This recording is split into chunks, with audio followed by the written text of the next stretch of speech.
Kila mtu aliyezaliwa na Mungu atendi dhambi, kwa sababu uzao wake wakaa ndani yake. Amen.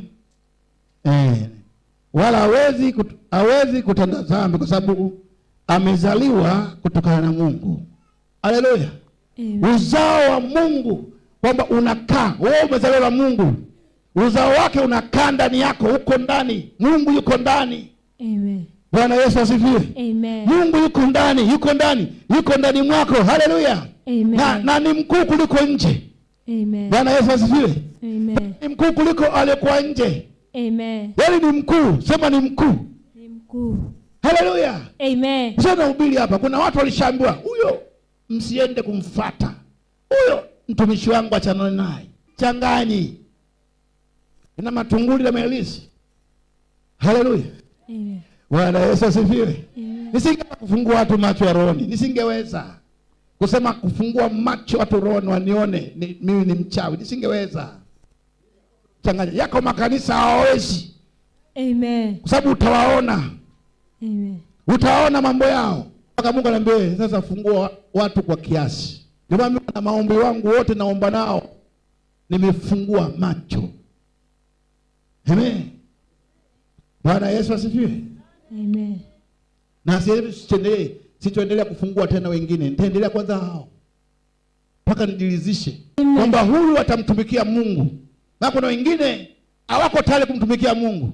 Amen. Asema na katika ili watoto wa Mungu ni zaili na watoto wa Ibilisi nao. Kuna uzaili. Na uzaili wenyewe ni katika kutenda dhambi na kutokutenda dhambi. Kupenda haki.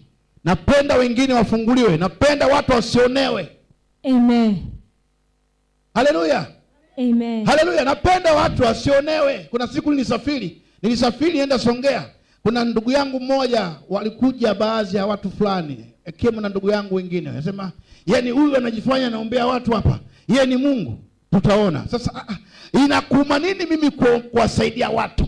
Amen. Inakuuma nini? Kwa sababu shetani amekuja si kusaidia mtu. Sikiliza nikwambie.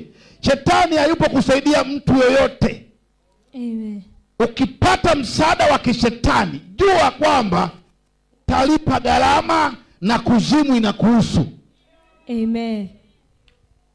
Haleluya. Amen. Yaani shetani akikupa kitu mkono huu, jua kuna mkono mwingine anataka kuchukua vya kwako zaidi yake. Amen. Unajua kuna watu wengine tunadanganyika sana. Kuna vitu ambavyo unataka kudanganyika. Yaani kuna mambo anafanya mganga lakini hakuambii ukweli kwa sababu wenyewe wale ni ulimwengu wa ujanja, hauna ukweli kamili. Amen. Mganga anaweza kuambia chukua hii kaweke kwenye, umeenda wewe una shida ya ndoa ya mume wako. Mume wangu atulie, anakuambia anakuchanja, chukua hivi kae kwenye vyakula. Sikiliza. Unaharibu familia. Amen. Yeye anakupa kitu, familia nzima mnakamatwa. Wala kuta watu wengi sana wanateseka, vidonda vya tumbo, pressure, nini? Ni vitu hivyo ambavyo yeye akwambii vina madhara fulani. Amen. Ana vitu vya kona vya kuficha. Unakuta Biblia inasema baba zetu walitenda dhambi na sasa hapo tumechukua maovu yao. Maovu ni adhabu ya kiroho. Manake kuna vitu walifanya wakaona vya kawaida. Unalinda nyumba yangu, unachukua kaweke kwenye kizingiti, kaweke kona. Mwisho wa siku wote familia mmeingia kwa sababu ya uovu wa baba aliofanya. Dhambi ni ya kwake, lakini mnaanza kuingia kwenye maovu. Sasa yeye akujua, unajua kama watu wangejua measurement za shetani anachokifanya, watu wasingekubali. Kuna mikataba ya siri ya kificho. Nakumbuka namwambia mwanangu hapa siku moja. Bibi yake alienda, alikuwa anasumbuliwa huyu Emmanuel. Huyu simama watu wakuone. Anasumbuliwa, aliposumbuliwa bibi yake akampeleka kwa mganga, alikuwa anaumwa nusu ya kufa. Sasa walienda kule. Mganga kamtibia lakini kuna miaka walimwekea. Ikifika hiyo miaka wanamchukua, anaenda kuwatumikia shetani. Na miaka yake ilifika hapa. Bwana Yesu asifiwe. Amen. Ilipofika hapa ile miaka wataka kumchukua sasa. Ndio nikajua. Nikamuuliza hivyo uliumwa? Niliumwa sana. Ulipoumwa sana? Bibi si mama alipeleka kwa mganga. Kumbe wakampa uhai. Utaishi miaka 20, lakini baada hapo tuna mkataba wa siri wa kwetu. Tunamchukua huyu anaenda kututumikia. Haleluya.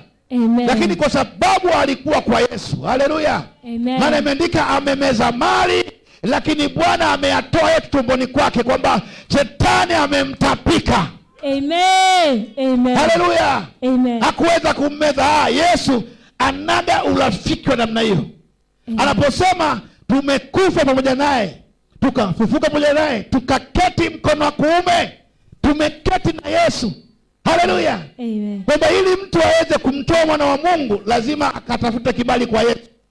Na sasa kwa mashetani hiyo inawezekana. Yaani kwa shetani iko hivi, unaweza ukaenda kwa ajili ya nyota wewe na rafiki yako. Alafu kumbe una nyota yako kubwa, mwenzio anarudi tena anazunguka. Nataka nyota yake, nataka nimzidi yule cheo. Anambia leta tu kiasi fulani.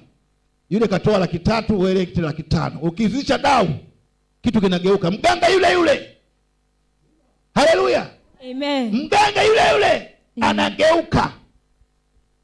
Sasa Yesu hayuko hivyo. Haleluya. Amen. Yaani Yesu sio kigeugeu kwamba atakugeuka. Yesu sio kigeugeu. Akisema anafanya, akisema anatenda. Yesu kigeugeu. Amen. Yesu ni juhudi zako tu. Haleluya. Ndio maana kwa Yesu, kwa Mungu hakuna shortcut. Ni juhudi zako tu za kumtafuta, za kumuona. Vile ambavyo utavyomfahamu Yesu ndivyo atavyoenda na wewe. Vile utakavyomjua ndivyo atavyoenda na wewe. Mimi siwezi kusema namshusha huyu nampandisha. Hapana. Nitakuwekea mikono, kama kuinuliwa utainuliwa kwa viwango vyako. Lakini kwa juhudi yako. Sio kumshusha mwingine.